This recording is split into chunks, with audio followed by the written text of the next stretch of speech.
بسم اللہ الرحمن الرحیم۔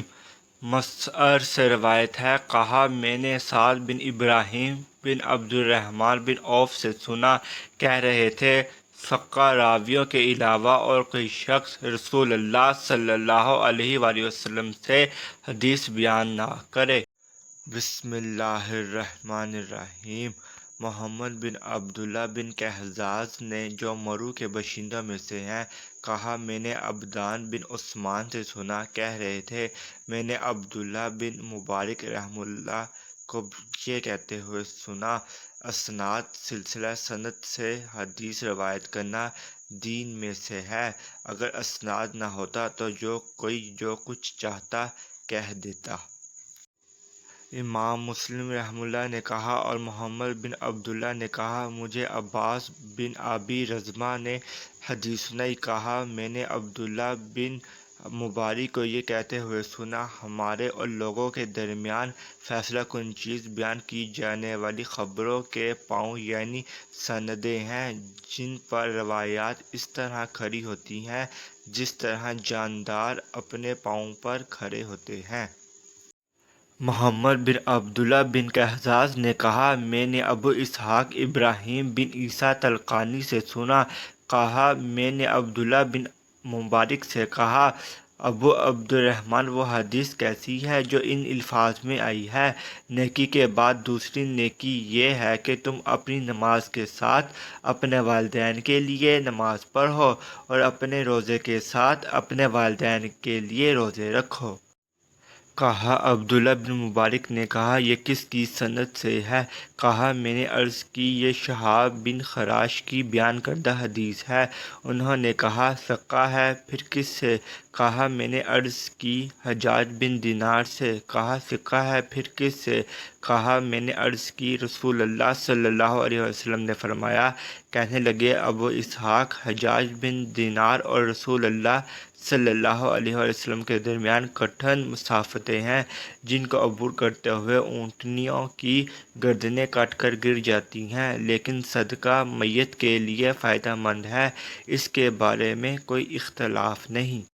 محمد نے کہا، میں نے علی بن شقیق سے سنا، کہہ رہے تھے میں نے عبداللہ بن مبارک کو سب کے سامنے یہ کہتے سنا، عمر بن ثابت کی روایت کی ہوئی حدیث ترک کر دو، کیونکہ وہ سلف صالحین کو گالیاں دیا کرتا تھا۔ بسم اللہ الرحمن الرحیم۔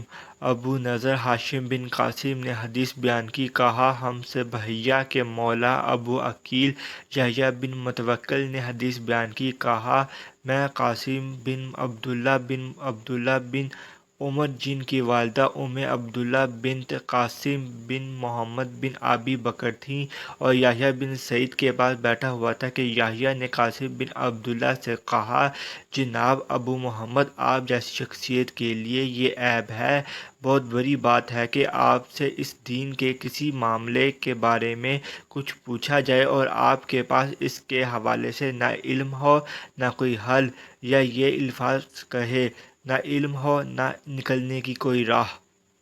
تو قاسم نے ان سے کہا، کس وجہ سے؟ یحییٰ نے کہا، کیونکہ آپ ہدایت کے دو اماموں ابو بکر اور عمر رضی اللہ عنہ کے فرزند ہیں۔ کہا قاسم اس سے کہنے لگے، جس شخص کو اللہ کی طرف سے عقل ملی ہو، اس کے نزدیک اس سے بھی بدتر بات یہ ہے کہ میں علم کے بغیر کچھ کہہ دوں یا اس سے روایت کروں جو ثقہ نہ ہو۔ یہ سن کر یحییٰ خاموش ہو گئے اور انہیں کوئی جواب نہ دیا۔ بسم اللہ الرحمن الرحیم۔ بشر بن حکم عبدی نے مجھ سے بیان کیا، کہا میں نے سفیان بن عینیہ سے سنا، کہہ رہے تھے مجھ سے بہت سے لوگوں نے بحیہ کے مولا ابو عقیل سے سن کر روایت کی کہ کچھ لوگوں نے حضرت عبداللہ بن عمر رضی اللہ عنہ کے ایک بیٹے سے کوئی بات پوچھی جس کے بارے میں ان کے علم میں کچھ نہ تھا، تو یحییٰ بن سعید نے ان سے کہا، میں اس کو بہت بری بات سمجھتا ہوں کہ آپ جیسے انسان سے، جبکہ آپ ہدایت کے دو اماموں یعنی عمر اور ابن عمر رضی اللہ عنہ کے بیٹے ہیں، کوئی بات پوچھی جائے اور اس کے بارے میں آپ کو کچھ علم نہ ہو۔ انہوں نے کہا باخدا اللہ کے نزدیک اور اس شخص کے نزدیک جسے اللہ نے عقل دی، اس سے بھی بڑی بات یہ ہے کہ میں علم کے بغیر کچھ کہوں یا کسی ایسے شخص سے روایت کروں جو ثقہ نہیں۔ سفیان نے کہا ابو عقیل یحییٰ بن متوکل بھی ان کے پاس موجود تھے جب انہوں نے یہ بات کی۔ بسم اللہ الرحمن الرحیم۔ یحییٰ بن سعید نے کہا میں نے سفیان ثوری، شعبہ، مالک اور ابن عینیہ سے ایسے آدمی کے بارے میں پوچھا جو حدیث میں پوری طرح قابل اعتماد ثقہ نہ ہو۔ پھر کوئی آدمی آئے اور مجھ سے اس کے بارے میں سوال کرے تو ان سب نے کہا اس کے بارے میں بتا دو کہ وہ پوری طرح قابل اعتماد نہیں ہے۔ بسم اللہ الرحمن الرحیم۔ نضر کہتے ہیں کہ ابن عون سے شہر بن حوشب کی حدیث کے بارے میں سوال کیا گیا۔ اس وقت وہ اپنی دہلیز پر کھڑے تھے۔ وہ کہنے لگے انہوں محدثین نے یقیناً شہر کو مطعون ٹھہرایا ہے۔ انہوں نے شہر کو مطعون ٹھہرایا ہے۔ امام مسلم رحمہ اللہ نے کہا لوگوں کی زبانوں نے انہیں نشانہ بنایا، ان کے بارے میں باتیں کی۔ بسم اللہ الرحمن الرحیم۔ ہمیں شبابہ نے بتایا، کہا شعبہ نے کہا میں شہر سے ملا لیکن روایت حدیث کے حوالے سے میں نے انہیں حمایت نہ دی۔ بسم اللہ الرحمن الرحیم۔ عبداللہ بن مبارک نے کہا میں نے سفیان ثوری سے عرض کی بلا شبہ عباد بن کثیر ایسا ہے جس کا حال آپ کو معلوم ہے۔ جب وہ حدیث بیان کرتا ہے تو بڑی بات کرتا ہے۔ کیا آپ کی رائے ہے کہ میں لوگوں سے کہہ دیا کروں اس سے حدیث نہ لو؟ سفیان کہنے لگے کیوں نہیں؟ عبداللہ نے کہا پھر یہ میرا معمول ہو گیا کہ جب میں کسی علمی مجلس میں ہوتا جہاں عباد کا ذکر ہوتا تو میں دین کے حوالے سے اس کی تعریف کرتا اور ساتھ یہ بھی کہتا اس سے حدیث نہ لو۔ ہم سے محمد نے بیان کیا، کہا ہم سے عبداللہ بن عثمان نے بیان کیا، کہا میرے والد نے کہا۔ عبداللہ بن مبارک نے کہا میں شعبہ تک پہنچا تو انہوں نے بھی کہا یہ عباد بن کثیر ہے، تم لوگ اس سے حدیث بیان کرنے میں احتیاط کرو۔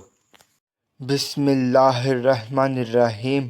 فضل بن سہل نے بتایا، کہا میں نے معلّٰ راضی سے محمد بن سعید کے بارے میں جس سے عباد بن کثیر نے روایت کی پوچھا تو انہوں نے مجھے عیسیٰ بن یونس کے حوالے سے بیان کیا۔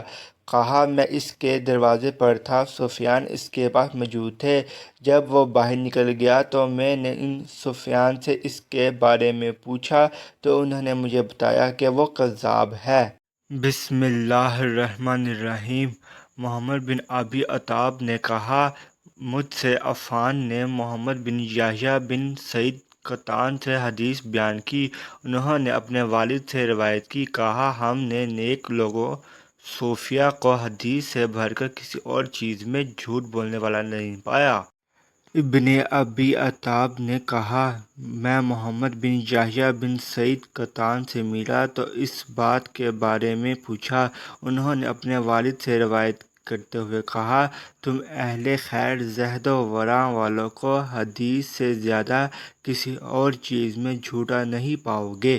امام مسلم نے کہا کہ یحییٰ بن سعید نے فرمایا ان کی زبان پر جھوٹ جاری ہو جاتا ہے، وہ جان بوجھ کر جھوٹ نہیں بولتے۔